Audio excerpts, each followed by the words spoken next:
네, 오늘의 여행 테마는 오일입니다. 네, 유가와 관련된 이야기가 나올 것 같은데 주제까지 같이 화면으로 연결해서 보실까요? 네, 현재 고공행진하고 있는 유가가 환율에 미치는 영향에 대해서 함께 보도록 하겠습니다. 네, 최근에 유가 쪽 살펴보시는 분들은 아시겠지만 90달러 선에서 굉장히 위화감을 좀 조성하는 모습들이 나타나고 있는데 최근에 유가 흐름부터 먼저 짚어주세요. 네, 아무래도 저희가 유가라고 한다면 사실 크게 두 가지 정도를 많이 보는데요. 네. WTI랑 브렌트를 많이 봅니다.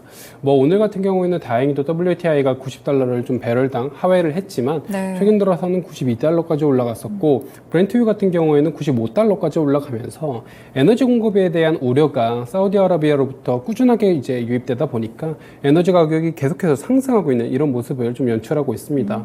아무래도 천연가스 가격이라든지 다른 것들은 조금은 안정화된 모습을 보이고는 있지만 네. 유가 중심의 아무래도 오펙 회원국들의 감산 기조가 이런 것들을 좀 연장하고 있지 않나 좀 이렇게 보고 있습니다. 네, 그렇군요. 유가가 일단은 좀 올라가고 있는데 유가에 대해서 조금 더 자세하게 이유와 더불어서 앞으로의 현황들 좀 분석을 해봐야 될 것 같습니다. 네, 지금 유가를 바라보고 있는 두 가지 시각이 또 존재한다고요? 네, 아무래도 유가를 사실 오르는 게 좋은 진영과 내리는 게 좋은 진영 이렇게 두 가지 진영 정도가 맞붙고 있는 상황인데요. 네. 방금 말씀드렸다시피 오펙 플러스 회원국들 입장에서는 유가가 오르는 것이 본인들 재정 수익에 좀 더 영향을 주기 때문에 그것이 오르면 오를수록 좋다라는 입장이고요. 반대로 인플레이션에 대한 우려가 좀 남아있는 미국이라든지 유럽 네. 같은 경우에는 유가가 지나치게 상승하는 경우에는 사실 CPI 같은 것들이 다시 한번 오를 수 있는 여지가 남아있기 때문에 아무래도 미국 같은 경우에는 유가가 오르는 거를 좀 선호하지 않는 그런 상황입니다. 그렇기 때문에 과연 유가에 대한 패권을 누가 가져가느냐에 대한 싸움이 지금 네. 좀 벌어지고 있는데요. 원래는 유가에 대한 패권은 미국이 가져갔었어요. 미국이 아무래도 이제 셰일 오일에 대한 개발을 하면서 네. 공급량에 대한 어떤 수출을 본인이 좀 조절할 수 있는 상황 속에서는 유가에 대한 패권은 미국이 좀 가지고 있었다가 최근 들어서는 사우디아라비아 쪽으로 다시 한번 영향력이 옮겨왔거든요. 아무래도 사우디아라비아 입장에서는 미국과 최근에는 사실 외교적인 결을 좀 다르게 가져가고 있는 상황인데 유가 면에서 좀 트리거가 될 수 있다라고 말씀드릴 수도 있지만 네. 사우디아라비아 입장에서는 최근 들어서는 미국이 유가가 전쟁 이슈로 급등하고 난 이후에 네. 미국이 보유하고 있는 SPR이라는 전략적 비축료를 거의 대부분 소진하는 그런 영향을 좀 보였습니다. 네.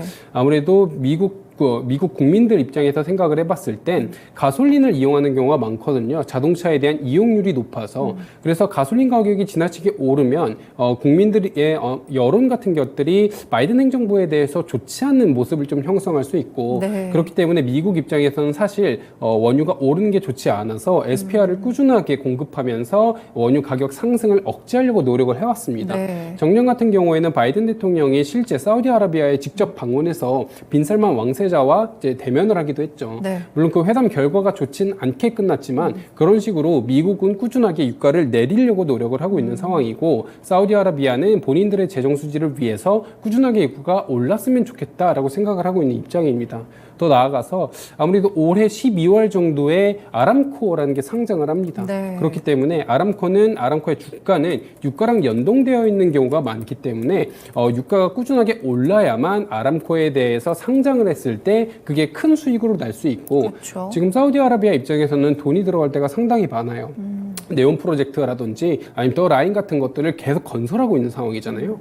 그렇기 때문에 그 돈의 출처를 어디서 가져올 거냐라고 한다면 유가에 대한 그러니까 석유를 판 이제 그 돈을 통해서 가져와야 네. 되는데 만약에 유가 가격이 지금 내려간다라고 했을 때는 본인들이 원하는 수준만큼의 수익이 날 수 없기 때문에 지금 사우디아라비아를 포함한 오펙 플러스 진영과 그다음 미국과 유럽 같은 경우가 좀 어느 정도는 대립하고 있다. 좀 이렇게 말씀드릴 수가 있습니다. 네, 그렇군요. 두 가지 진영에 대한 차이점이 또 유가의 상승을 만들어내고 있는 것 같은데 그럼 공급적인 측면에서는 이랬을 때 사실 수요적인 측면에서는 문제가 괜찮은가요? 아무래도 최근 유가 면에서 수요 쪽 측면을 바라본다라고 했을 때 가장 많이 나오는 워딩은 중국인데요. 네. 중국의 경기 개발이 좀 된다면 그래서 경기가 성장하게 된다면 유가에 대한 수요가 상당폭 올라갈 수 있기 때문이에요. 그래서 이제 올해 초까지만 해도 리오프닝 기대가 아직까지 잔존했을 때는 네. 중국의 경기 반등이 유가의 상승을 이끌어낼 수 있고 이것이 결국에는 인플레이션으로 연결될 수 있다라는 우려가 좀 남아 있었습니다. 네. 다행히도 이러한 것들은 중국의 경기 부진으로 인해서 조금은 가라앉았고요. 다만 지금 현재 상황을 봤을 때 유가에 대한 상승 압력으로 작용하고 있는 것은 겨울이 다가오고 있다라는 건데요. 네. 난방은 저희가 기름을 사용해서 난방을 떼고요. 에어컨 같은 경우에는 전기를 사용해서 에어컨을 가동시킵니다. 그래서 겨울철이 다가오면 다가올수록 아무래도 원유 재고에 대한 얘기가 상당폭 나올 수밖에 없는데 이런 어떤 원유에 대한 흐름이 꾸준하게 공급적 압박으로 다가오고 네. 사우디아라비아가 연말 12월까지 하루 100만 배럴 감산 기조를 유지하겠다라고 얘기한 입장에서 지금 같은 흐름은 사실 원유 가격의 상승 압력으로 꾸준하게 작용하고 있다. 이렇게 좀 말씀드릴 수가 있습니다. 네, 그렇군요. 그러면은 결국 이제 유가가 이렇게 올라가다 보니까 가장 시장에서 걱정을 하고 있는 것은 가뜩이나 고금리가 장기화될 것으로 보이는데 인플레이션도 좀 계속 오르지 않을까 물가 상승에 대한 우려감이 있는 것 같아요. 영향은 어떻게 보세요? 아무래도 최근 사실 시장에서 유가를 주목하고 있는 가장 큰 이유 중에 하나는 물가인데요. 네. 최근 하이 포 롱거가 다시 한번 재기가 되고 있는 상황이죠. FOMC가 마무리됐음에도 불구하고 긴축 기조가 내년까지도 장기화될 수 있을 거다라는 게 지금 시장의 논지이고 10년물 미 국채 금리도 4.5%를 상회했잖아요. 네. 이제 그런 것들에 무엇이 트리거가 되었느냐라고 했을 땐 유가 상승 압력이 다시 한번 트리거가 되었다. 좀 이렇게 말씀드릴 수가 있습니다. 네. 다만 이런 물가 상승과 유가를 좀 면밀히 저희가 살펴볼 필요가 있는데요. 그러면 유가가 오르면 과연 물가가 어떤 수준이 오르느냐를 저희가 좀 구별을 할 필요가 있습니다. 네. 예를 들어 유가가 오르는 경우에 이게 직접적으로 영향을 주는 거는 바로 그냥 헤드라인 CPI라고 저희가 흔히 부르는 명목 CPI입니다. 저희가 이제 변동성이 큰 부분을 제외한 근원 CPI는 유가와 사실 연동되는 흐름을 보이지는 않아요. 네. 그렇기 때문에 헤드라인 CPI가 올라가는 경우에는 기대 인플레이션이 올라가고 기대 인플레이션이 상승하는 경우에는 결국엔 이게 물가 상승 압력으로 발현될 수 있다라는 자기 실현적 물가 상승에 지금 초점이 맞춰져 있는데요. 이게 좀 단기적으로 봤을 때는 그럴 수 있는 상황이다라고 말씀드릴 수 네. 있지만 사실 전쟁이 발생했을 때 유가 상승으로 인한 인플레이션과 지금은 조금은 결이 다르다라고 저는 말씀드릴 네. 수가 있습니다. 왜냐하면 유가가 오르는 경우에는 결국 물가가 오르는데 물가가 지속적으로 상승하려면 수요가 받쳐줘야 되거든요. 그쵸, 네. 근데 이제 저희가 전쟁을 생각해 봤을 때 2월 정도에 이제 전쟁이 발생이 됐잖아요. 작년에. 그때는 한참 초과저축 수요가 상당히 많이 잔존해 있었던 상황입니다. 코로나 이후에 정부가 소득 보전을 위해서 상당히 많은 자금을 가계에 투입했던 상황이고 그 자금을 바탕으로 아무래도 이제 일반 가계 입장에서는 사실 여전하게 물가 상승 압력을 좀 받아낼 수 있는 그런 소비 여력이 남아 있었다. 좀 이렇게 말씀드릴 수가 있고요. 네. 근데 지금 반대로 생각하면 현재 시점에서는 여전히 수요가 남아 있느냐라고 했을 땐 그렇지 않을 수 있다라는 말씀을 같이 드립니다. 아무래도 코로나가 이제 제로 코로나가 종료가 되었고요. 네. 그 이후에 소득 보전보다는 지금은 긴축 정책으로 돌아선 지 꽤 오랜 시간이 지났고 그렇죠. 그거에 따라서 가계 내에 흩뿌려져 있는 아무래도 초과저축 수요가 어느 정도는 소진되어 가고 있는 현상을 관찰할 수 있다. 그러면 지금 유가 상승이 과연 물가 상승으로 연결될 수 있을 것이냐, 그것을 받침할 수 있는 수요가 견인될 수 있을 것이냐에 대해서는 저희가 조금은 다른 차원에서 바라봐야 될 필요가 있다라는 말씀을 드리고요. 네. 그렇기 때문에 저희가 이거를 좀 단기적과 장기적 상황을 나눠서 좀 볼 수 있는데 네. 물론 단기적 상황으로 말씀드리자면 헤드라인 CPI가 올라서 기대 인플레이션이 오르고 현재와 같은 상황이 연출되는 것이 맞습니다. 다만 이게 조금 장기적으로 저희가 가져가 볼게요. 네. 그러면 물가가 계속 올라요. 원유 가격이 계속 올라서 물가가 계속 오른 상황 속에서는 개인들 입장에서는 가처분 소득이 더 이상 늘어나지 않을 수 있습니다. 그렇죠. 네. 특히 미국 같은 경우에는 아까 말씀드렸다시피 자동차를 사용하는 비율이 상당히 높아요. 그러면 연료를 보충하기 위해서 본인들의 돈이 계속 사용이 된다라고 했을 때 가처분 소득이 줄어들 수 있는 상황이거든요. 그러면 현재 미국 같은 경우에는 신용카드 연체율도 상당히 높은 상황인데 네. 그런 상황에서 유가에 대한 부담까지 같이 왔다라고 했을 때는 소비에 대한 여력이 점차 줄어들 수 있습니다. 그러면 앞으로 가면 갈수록 소비를 타이팅하는 그런 어떤 국면이 올 수 있고요. 소비를 타이트닝 했을 때는 아무래도 물가 측면에서 봤을 땐 수요가 줄어들기 오르기 때문에 물가의 하락 압력으로도 작용할 수 있다. 이렇게 말씀드릴 수가 있습니다. 그래서 제가 제시된 그래프를 통해서 보시면 아무래도 근원 CPI와 물가가 항상 동행하는 건 아니더라. 이게 네. 반대의 모습으로도 연출될 수가 있더라. 그래서 지금 같은 경우 단기적 상황으로 봤을 땐 오를 수가 있겠지만 좀 더 장기적으로 봤을 땐 이것이 맞을 것이냐에 대해서는 저희가 좀 다른 생각을 좀 해야 될 수도 있다. 이렇게 말씀을 드릴 수 있습니다. 네, 그렇군요. 유가가 오른다고 해서 무조건 물가랑 연결을 시키는 게 아니고 소비 여력이 줄어들고 있다는 점에 착안을 했을 때 아무래도 물가가 오히려 장기적으로 봤을 때는 하방 압력으로 갈 수도 있다라는 말씀을 함께 해주셨는데요. 그러면 이전과 비슷하게 막 130, 140까지 이렇게 가지 않고 한 100달러 선 정도 근처로 보시나요? 어떻게 보세요? 우선 사실 제가 이제 원자재 애널리스트가 아니기 네. 때문에 제 이제 뷰 자체가 사실 그렇게 실효성은 없다라고 보지만 지금 시장 내에서 유가가 100달러 전후 정도가 마지노다라고 좀 보고 있는 상황입니다. 아무래도 바이든 대통령 입장에서는 유가가 오르는 것이 정말 점점 달갑지 않은 상황이 놓여지고 있거든요. 왜냐하면 대선이 다가오고 있는 상황 속에서 여론을 잡아야 되는 상황입니다. 근데 아까 말씀드렸다시피 여론이 가솔린 가격과 꽤 연동돼서 움직이는 경우가 많아요. 네. 작년 같은 경우 유가가 상당폭 뛰었을 때 주유소 같은 데 보면은 스티커 같은 게 좀 붙어 있었는데 바이든 대통령 스티커가 붙어 있으면서 I did that 이런 식으로 약간 희화하는 스티커가 많이 붙어져 있었습니다. 네. 반대로 얘기하면 지금 대선을 앞두고 트럼프와 이제 어느 정도 각축전을 보이고 있는 상황 속에서 본인의 여론을 좀 우호적으로 만들기 위해서는 가솔린 가격을 잡아야 되는 상황이고 이에 따라서 이제 미 정부가 다양한 노력을 좀 하고 있는 상황이거든요. 최근 들어 이제 미국 바이든 행정부가 사우디아라비아랑 방위 그 협조 조약을 맺으려는 그런 어떤 기사가 나왔었습니다. 네. 이게 사실 이루어질 것이냐 이루어지지 않을 것이냐를 논외로 한다면 그냥 이러한 시도 자체가 왜 계속 이루어지고 있는지를 저희가 고민을 해봤을 땐 네. 이런 측면에서 좀 이해를 할 수 있다라는 말씀을 드리고요. 또한 한 단계 더 나아가서 그러면 유가가 예를 들어 100달러가 아니고 120, 130까지 올라갔을 때는 어떻게 될 것이냐에 대해서는 저희가 좀 고민을 해보자면 네. 그만큼 올라가면 소비가 상당폭 위축됩니다. 그렇죠. 그럼 소비가 상당폭 위축된다라고 했을 때는 소비의 위축은 결국에는 디플레이션 우려로 연결될 수가 있거든요.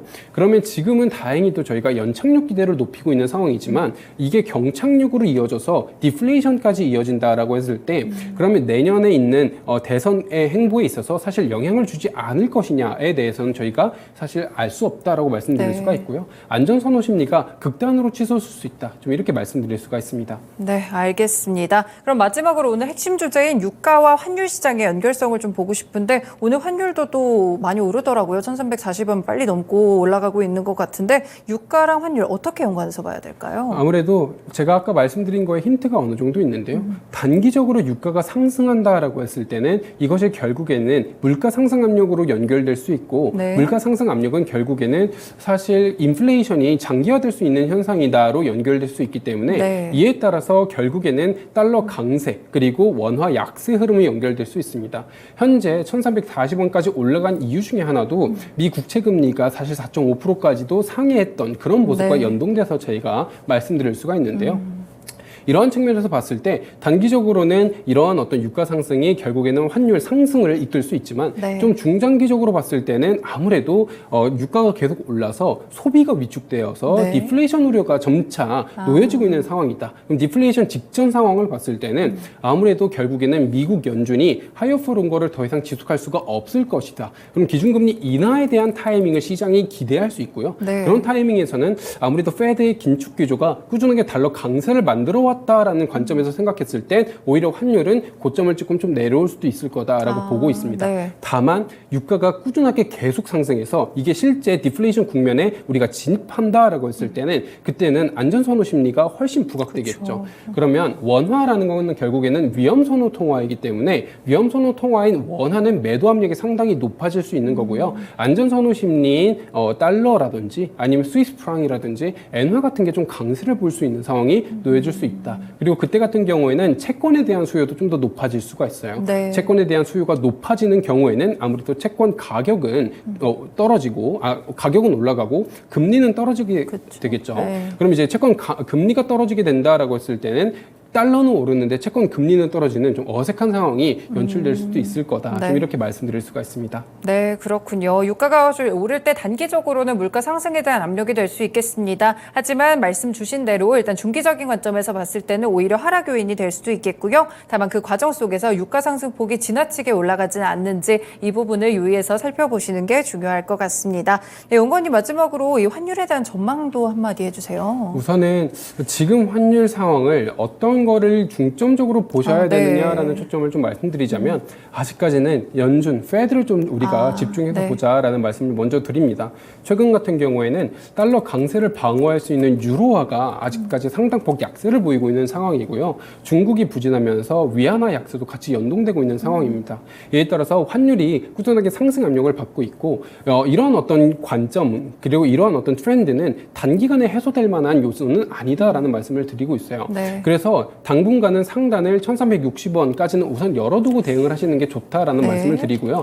그러면 그 구간에서 상승 압력이 높아지다가 내고 물량이라든지 단국 경계심이 상단을 눌러서 다시 한번 내려오다가 큰 박스권 내에서 좀 횡보하는 흐름을 보일 수 있을 거고요. 네. 그러나 연말로 가면 갈수록 미국의 펀더멘털적 문제가 점차 드러나기 시작한다라고 했을 때 소비가 점차 경감되고 10월부터 학자금 대출 상환이 시작됐는데 네. 이제 그거에 따라서 실질적인 가계 소비와 고용 같은 것들이 좀 턴어라운드 한다면 그거에 따라서 페드가 더 이상 긴축 기조를 유지하는 게 아니라 시장이 인하 타이밍에 대해서 기대하는 연말 정도의 흐름으로 간다면 환율이 다시 한번 반락할 수 있지 않을까 정도를 기대하고 있습니다. 네, 알겠습니다. 오늘 환율에 대한 시각까지 함께 들어봤습니다. 연구원님 말씀 고맙습니다. 네, 감사합니다.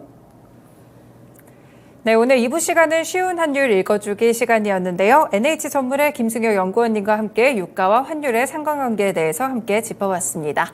네, 지금까지 다양한 투자 판단에 도움이 되는 말씀들 전해드렸는데요. 특정 종목의 상승과 하락을 보장하지는 않습니다. 네, 오늘 토마토랜드 2.0 여기서 마치겠습니다. 다음 이 시간에 뵙도록 하겠습니다. 시청해주셔서 고맙습니다.